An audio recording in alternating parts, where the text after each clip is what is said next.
Greetings, it's Mark with you again from Cahoots Photo Books.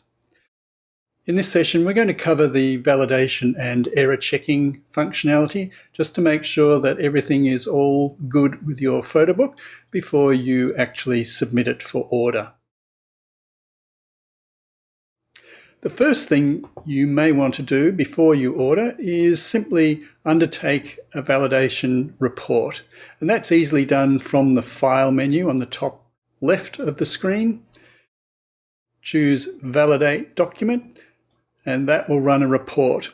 That report is going to be the same report that is run just before your book is uploaded. So it may make sense to just have a check of what this report tells you before you click on the order button. Either way, you'll be running this report before your book is uploaded. So in this report, we can see a few things have popped up. Typically, you may have a much longer list, but a lot of what's presented are just warnings. So they won't prevent you from ordering your book. They're just informing you of some issues that may or may not be a problem, depending on how you've designed your book. So the first thing here is that I have a sticky note attached to my cover that says, modifying the page count may change the width of the spine. So basically what's happened here is that as I have proceeded with designing my book, I have added pages and I may have even deleted pages, and that does affect the width of the spine.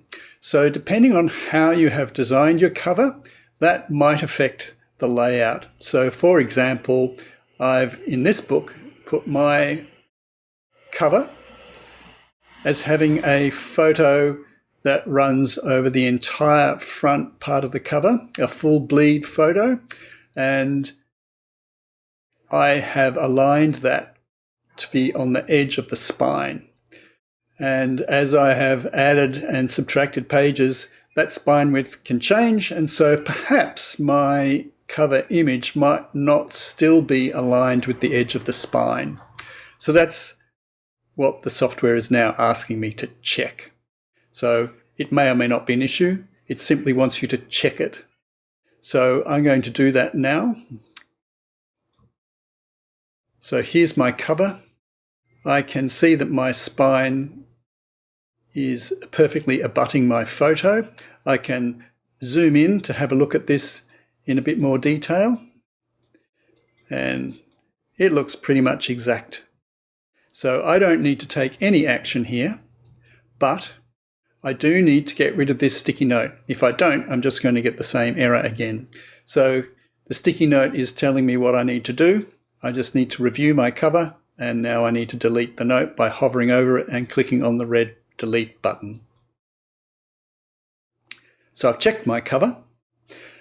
Now I can run this validation again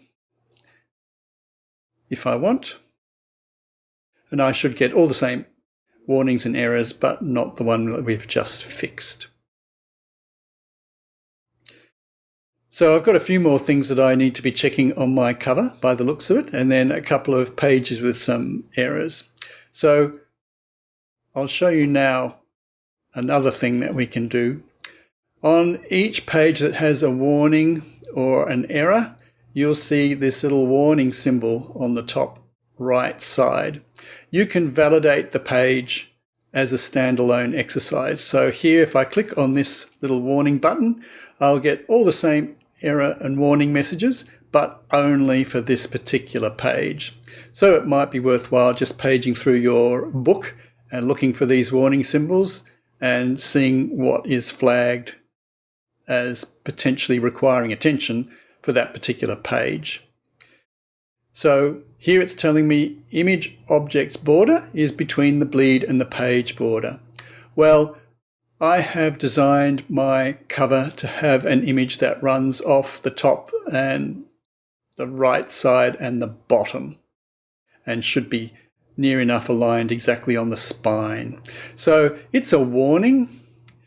I can see that it's a warning by the symbol here, and if I click to review the shape, if I've got multiple if I have multiple shapes on the page, I may want to click and find out which shape it's referring to, and it's highlighted the shape to which that message is pertaining.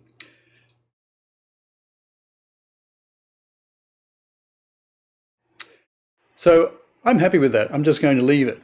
However, my next validation check is telling me that my image is of poor quality.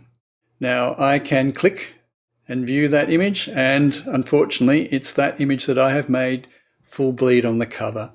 So really I have only got a couple of options here. If I had zoomed in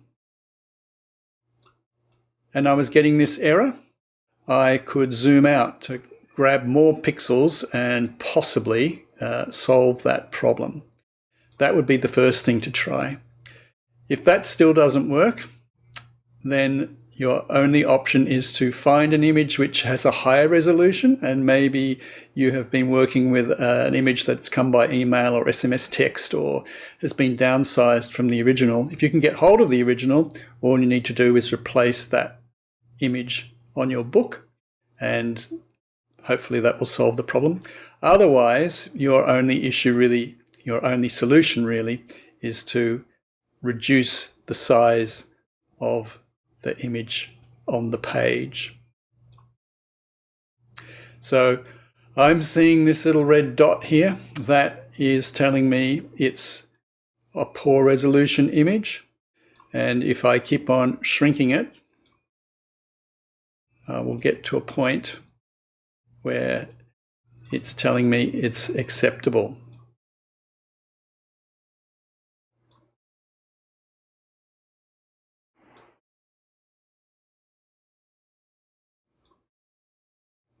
Now I've got a yellow dot. Yellow dots say it's acceptable quality. If I go even further, I will get an image that is good quality, and the little warning flag disappears completely.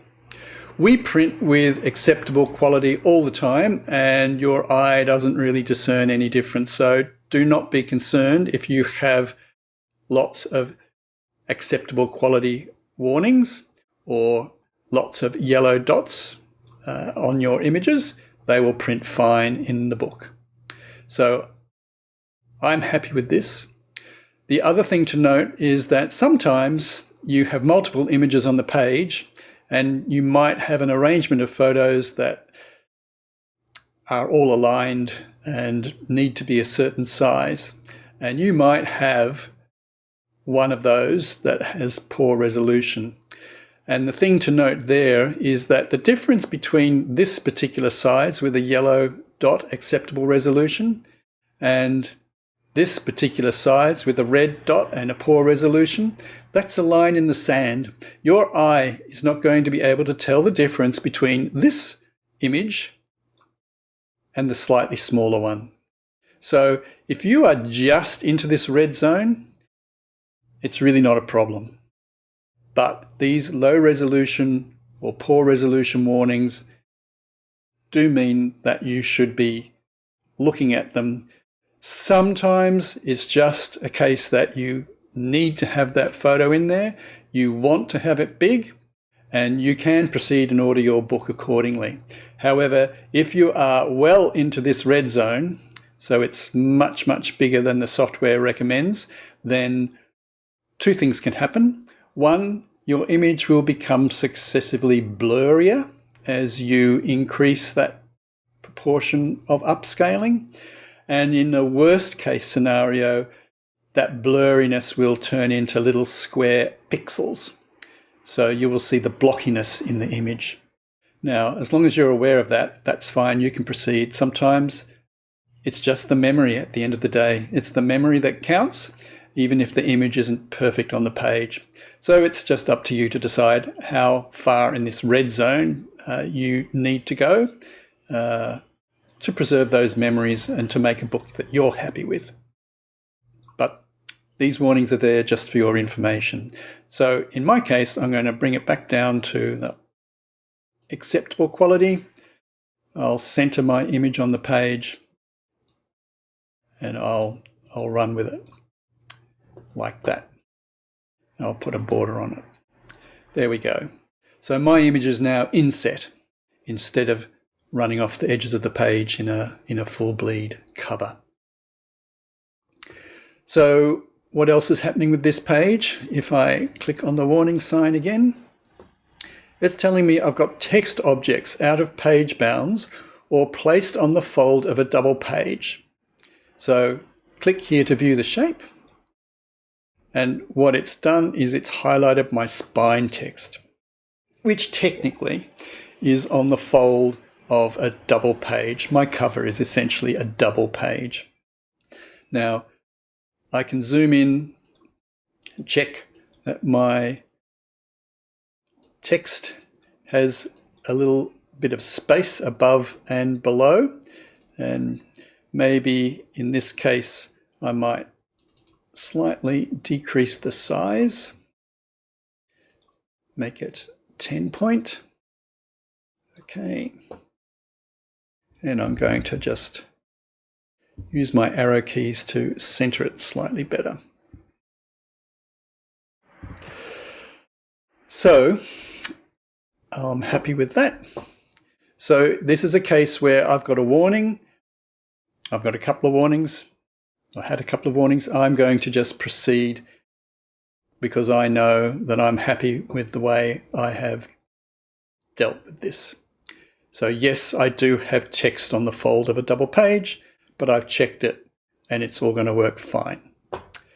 So I'm going to close this. I'm going to carry on with my checking. Now there's something happening here.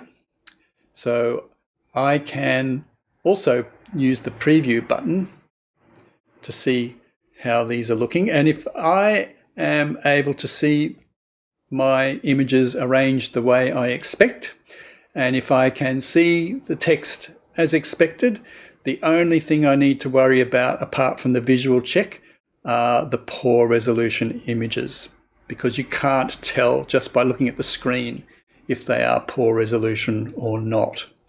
So everything else you can do a visual check. Now here I have another warning flag, but if I was careful in my previewing, I would note that this text box seems to be cut off. So it doesn't contain all the text that it should, and that's what this will likely tell me. So I'm checking this page. It says text objects too short for the contained text. Click here to view the shape. So I might have multiple text boxes, but it's highlighted the one in question. And so what I can do is I can drag it down and make sure that I've got everything exposed. Now I'm going to run the validation check again. And it's still telling me that I have text too short for the contained text. Now, important to note here is that it actually contains all the text that I have put in my text editor. However, what's happened is I have a couple of line feeds underneath this text. So the software doesn't recognize that there's actually no text. I just have line feeds. So that's why I needn't really be too concerned about this error message if it were there, because my text is all exposed, even if it throws up a flag. So just make sure that all your text is showing correctly, and then you don't need to worry about text warnings. But if I was pedantic, I might just extend it, or I might remove those line feeds so it doesn't become an issue. All right, let's carry on with our book. Nothing happening there. No errors here. No warnings. Oh, there's one. So let's click on this and validate the page. Here, it's telling me my image object's border is between the bleed and the page border. So what's that actually mean? That's just telling me that I have sections of my image running off the edge of the page, and this grey zone, that's the zone where the trimming will or is calculated to take place. So if you want your image to run off the page, you need to have your image extending way beyond the edge of the trimming lines. So we can switch off preview and we can see a little bit more what's happening here. So the edge of our image is on the edge of the design zone, but the edge of our page is roughly where this dotted line will be. So if you want your image to run off the page, it needs to go past the trim lines. And that's just what this warning is flagging to you. So I don't need to take any action because that's what I want. So let's carry on with our validation. Had a few acceptable resolution images there, which is why they were so small. And we've finished, we've come to the end of our book. So now I can feel confident in proceeding with my order. And to do that, I will go to the Order Product button. And as soon as I click that, I will get that exact same validation check as I ran earlier, this Validate Document menu item from the File menu.